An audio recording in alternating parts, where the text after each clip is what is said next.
The federal ఆంధ్రప్రదేశ్కి స్వాగతం. ప్రజాస్వామ్యానికి రెండు ప్రధానమైన పిల్లర్లు ఉన్నాయి. అందులో ఒకటి ఎలక్షన్ కమిషన్, ఒకటి రెండోది ప్రతిపక్షం.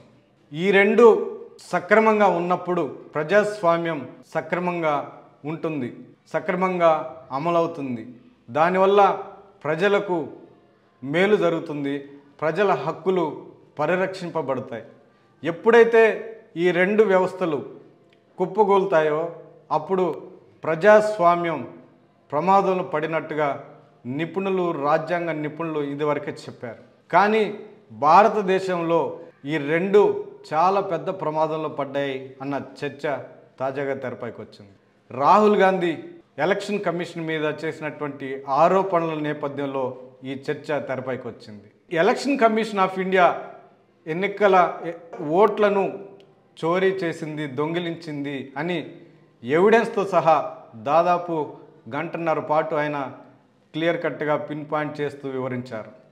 ఇది దేశవ్యాప్తంగా ఇప్పుడు చర్చనీయాంశంగా మారింది. రాహుల్ గాంధీ అడిగినటువంటి ప్రశ్నలకు సరైన సమాధానం చెప్పడంలో కూడా ఎలక్షన్ కమిషన్ వైఫల్యం చెందింది. ఆయన అడిగినటువంటి డిజిటల్ రూపంలో సమాచారం ఇవ్వడానికి కానీ, సీసీటీవీ ఫుటేజ్ ఇవ్వడంలో కూడా ఎలక్షన్ కమిషన్ ముందుకు రాలేదు, ఆసక్తి చూపలేదు. అంటే ఇది తటస్థంగా పనిచేయడంలో కానీ, ఏ పార్టీకి కానీ, ఏ ప్రభుత్వానికి కానీ తలగ్గకుండా పనిచేయడంలో కానీ వైఫల్యం చెందింది అన్న విమర్శలు పెద్ద ఎత్తున వినిపిస్తున్నాయి. ఇది ఒకవైపు అయితే, ప్రతిపక్షం అనేది కూడా ప్రజాస్వామ్యంలో ప్రధానమైన పిల్లర్. కానీ అటు కేంద్రంలో కానీ, ఇటు అనేక రాష్ట్రాల్లో కానీ, ఆంధ్రప్రదేశ్లో మరి ముఖ్యంగా ప్రతిపక్షం అనేది చాలా పెద్ద ప్రమాదంలో పడింది. రెండు రాజకీయ పార్టీలకు మధ్య జరుగుతున్న గొడవలు ప్రతీకార చర్యలు అన్నట్టుగానే ఉన్నాయి, కానీ ఇక్కడ ప్రతిపక్షం అనేది లేకుండా పోయింది.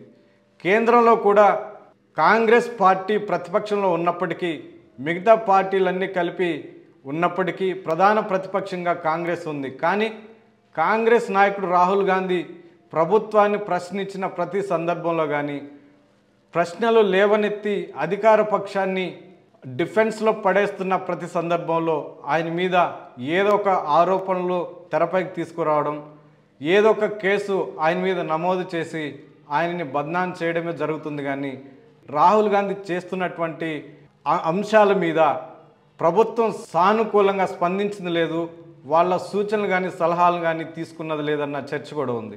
అలాగే ఆంధ్రప్రదేశ్లో విభజన తర్వాత ప్రతిపక్షం అనేది పెద్ద ఎత్తున ప్రమాదంలో పడింది.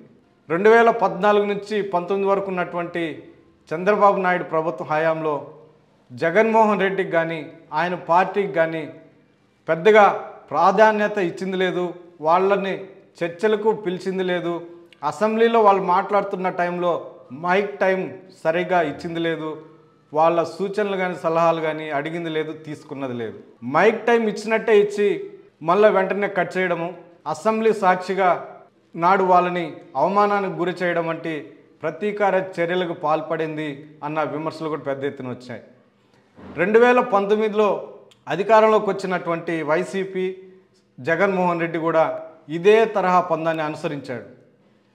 23 స్థానాలకు పరిమితమైనటువంటి టీడీపీని అనేక ఇబ్బందులకి గురి చేయడం కానీ, అసెంబ్లీలో మాట్లాడడానికి అవకాశం ఇవ్వకపోవడం కానీ, చంద్రబాబు నాయుడిని సాక్షాత్తు అసెంబ్లీలో అవమానానికి గురి చేయడం కానీ కూడా ఇట్లాంటి నీచ కార్యక్రమాలకి అవమానకరంగా ప్రతిపక్షాన్ని ఇబ్బందులు పెట్టడానికే ప్రయత్నం చేశారన్న విమర్శలు కూడా ఉన్నాయి.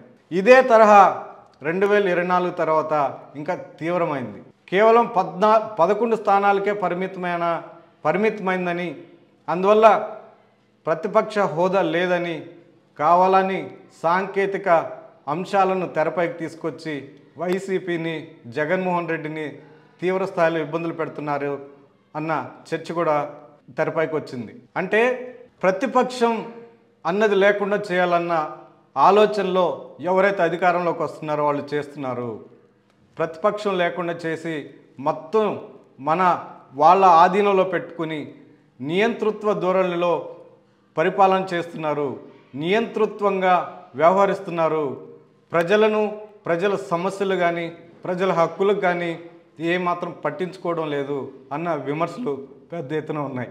ఇదే తరహా చర్యలు ఇంకా కొనసాగితే కాస్తో కోస్తో ఉన్నటువంటి ఆ ప్రతిపక్షం పదం కూడా, ప్రతిపక్ష హోదా కూడా నీరుగారిపోయే పరిస్థితి తలెత్తే అవకాశం ఉంది, తెరమరుగయ్యే అవకాశం కూడా ఉంది.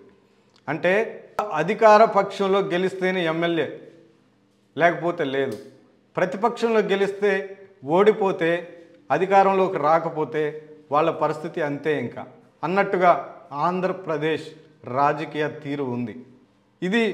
దీని మీద ప్రజలు కానీ, మేధావులు కానీ, ఎక్స్పర్ట్స్ కానీ, విపక్షాలు ప్రతి ఒక్కళ్ళు స్పందించాలి, దీని మీద చర్చించాలన్న చర్చ కూడా పెద్ద ఎత్తున తెరపైకి వచ్చింది.